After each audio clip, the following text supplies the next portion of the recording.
All right, we started looking last week at some triads. Triads are simply 3-note chords, and we're going to use you can play 3-note chords all over the place. I mean, this is a triad, this is a triad.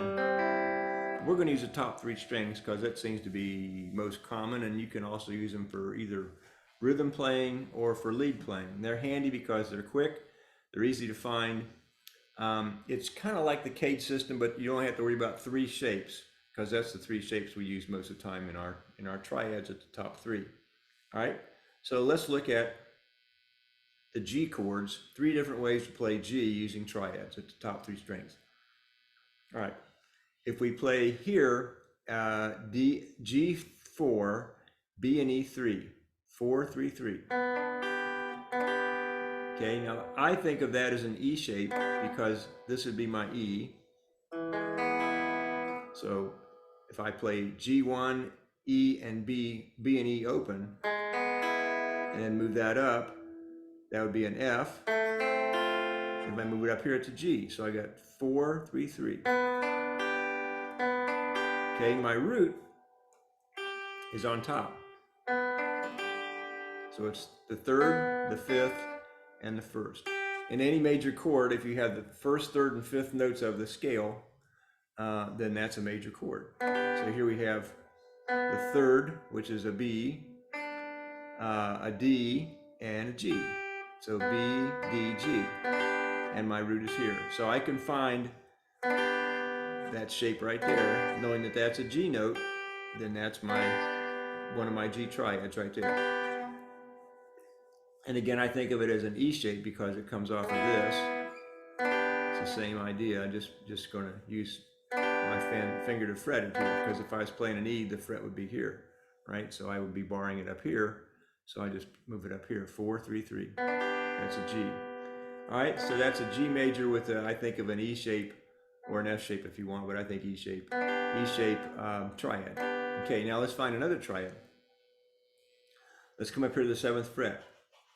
We go to the 7th fret, we can play 7, 8, 7. Like a D shape. In fact, that's what I call it, as a D shape triad. Okay, and if we identify the chords in that, or the notes in that, that's D, G, and B. So it's the same notes that we had down here. This was B, D, G. This is D, G, B. So the order is different, but as long as you have those 3 notes, that still makes a G chord. And we're using 3 notes, so it's a G chord triad. So we have 2 triads now. We have the E shape, if you will, the E shape triad for G, and the root's here. And we come up here and we play a D shape triad, and our root is here. All right, now let's take a look at an A chord. If we look at the first 3 notes of an A chord, the top 3 strings, we play open E, and then B and G on 2. So it's 2, 2, 0. If we just use the top 3 strings, and that's fine because that makes up an A chord. So for the G chord, we come all the way up here. We play 12, 12, 10. On this one, if the root is here on the G, or on the G string at 12, and then the B string is here, which is B. So that's 1, 3, and then the D is here on the 10th. That's a 5th. So 1, 3, 5. So it's again G, B, D. So those three same notes are in every G triad. It just depends on the order. So here, back here again, the root was on the top. So this was 3, 5, 1. This was 5, 1, 3. And this is 1, 3, 5. So G, G, and G. Okay? All right, now you can move those around. For example, if you wanted to find it, and I'm not going to go into a lot of detail on this, but if you want to do the same thing with, let's say, A. So here's an A, here's an A, and here's an A up here. So it's a movable, 3 movable triads, and those are 3 different ways to play, in this case, the G major chord. Okay.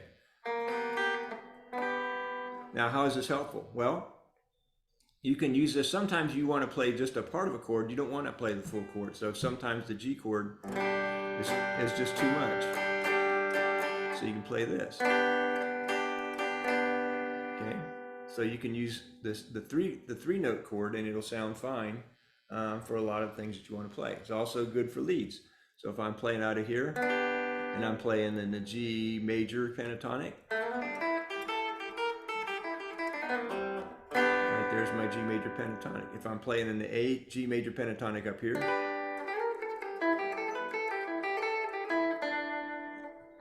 it helps me find that pattern. And if I'm playing up here,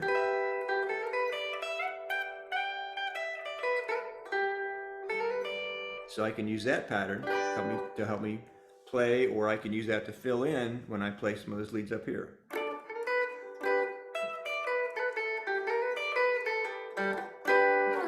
So that's kind of a neat thing. All right, so that's the way that can be done.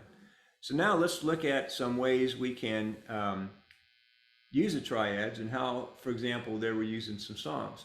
So we're going to go to the page called Triad Licks right now. Okay, I'm going to stop this so you can find it, and then we'll come back to it.